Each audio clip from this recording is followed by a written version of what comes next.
Après la mort de son père, Julia fouille dans son bureau et découvre son testament, qui donne leur maison à un certain John. Elle et sa mère sont choquées. Elles appellent leur avocat, qui les présente à John, et elles découvrent tout le secret scandaleux que le père de Julia avait gardé. Quelques jours après l'enterrement, Julia réorganise certains papiers sur le bureau de son père. Elle et sa mère avaient besoin d'emballer certaines de ses affaires et de tout nettoyer. Son père gardait toujours des papiers essentiels dans son bureau, et Julia devait les localiser pour que sa mère n'ait pas à s'inquiéter plus tard. Cependant, alors qu'elle passait des papiers et des enveloppes de main en main, elle a vu quelque chose d'étrange. Un paquet particulier provenait d'un cabinet d'avocats local de Fort Lauderdale, en Floride. Mais il vivait à Miami. Ce n'était qu'à 1 heure de route, mais Julia a froncé les sourcils. Quelque chose dans ses tripes lui a dit de l'ouvrir et de vérifier les choses. Elle déchire le sceau et découvre le testament de son père. Elle est choquée. Pour autant qu'il le sache, il n'avait pas eu le temps d'en faire un. Il était en bonne santé, et sa crise cardiaque avait été soudaine. Julia parcourt le long jargon juridique jusqu'à ce qu'elle atteigne une partie spécifique, et sa mâchoire tombe. Maman. Maman. Julia, pourquoi tu cries ? Sa mère apparaît dans l'embrasure de la porte et entre dans le bureau. Regarde. Julia s'exclame à nouveau et lève les papiers dans ses mains.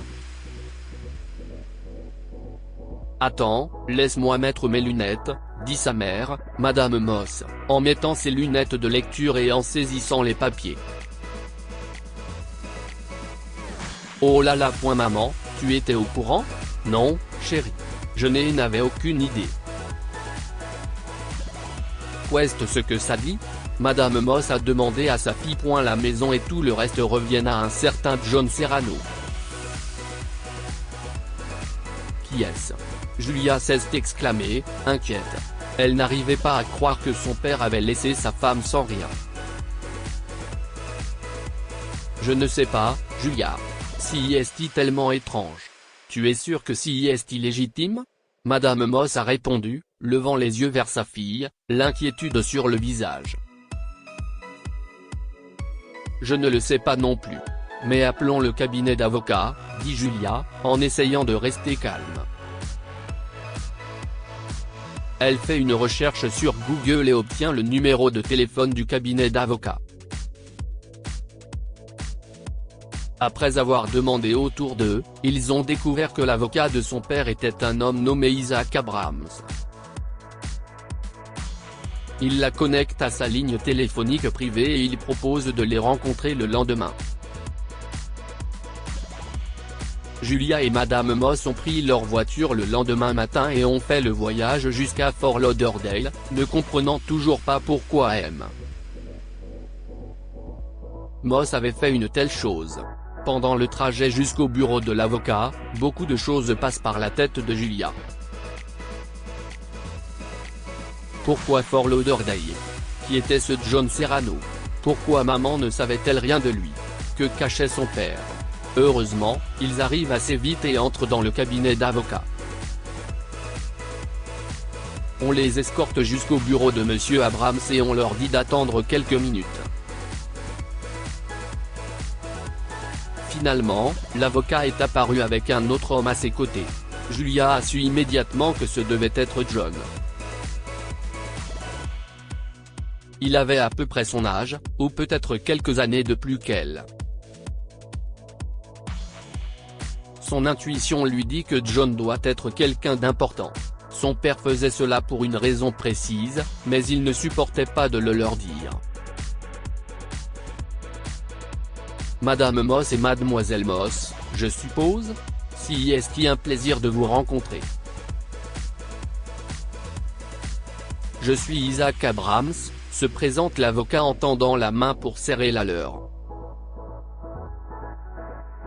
Et vous avez peut-être deviné qu'il s'agit de John Serrano, l'homme dont le nom figure sur le testament de M. Moss. Qui êtes-vous? Pourquoi êtes-vous sur le testament? Julia a demandé. Peu importe ce que son intuition lui disait. Elle était toujours furieuse que sa mère se retrouve à la rue à cause de cet homme. Qui suis-je? Qui es-tu? John a répondu en fronçant les sourcils et en se mettant presque en colère. S'il vous plaît, tout le monde, calmez-vous. Asseyons-nous. Si est une affaire compliquée. J'allais vous appeler quelques jours plus tard pour vous laisser le temps de faire votre deuil après les funérailles, mais vous m'avez appelé en premier, alors nous voici, a commencé M. Abrams. Votre père a gardé un secret pour vous tous. Votre père? John a demandé à voix basse et a regardé Julia.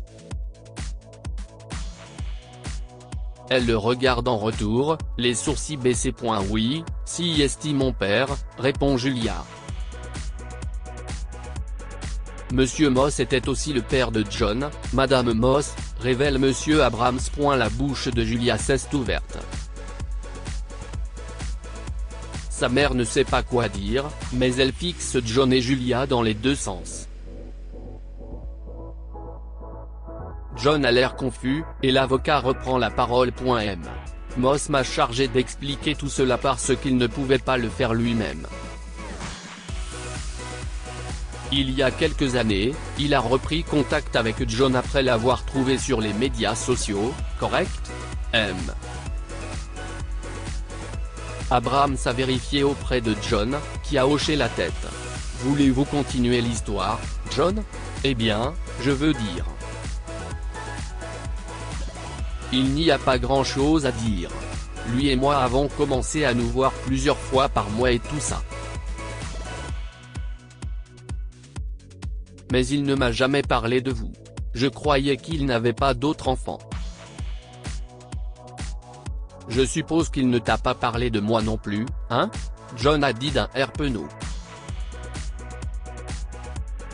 Non, il ne l'a pas fait, a chuchoté Julia. Au fond d'elle-même, elle savait que John était probablement de la famille, mais elle ne comprenait pas pourquoi son père avait gardé un tel secret. Eh bien, comme Monsieur Moss me l'a dit, il avait honte de son passé. Apparemment, il a rompu avec la mère de John après avoir découvert sa grossesse. Des années plus tard, il a rencontré Madame Moss et a fondé une famille avec elle. Lorsqu'il a repris contact avec John, il a voulu se racheter pour toutes ces années où il n'a pas été un père pour lui et a décidé de tout lui donner, a poursuivi M. Abrams.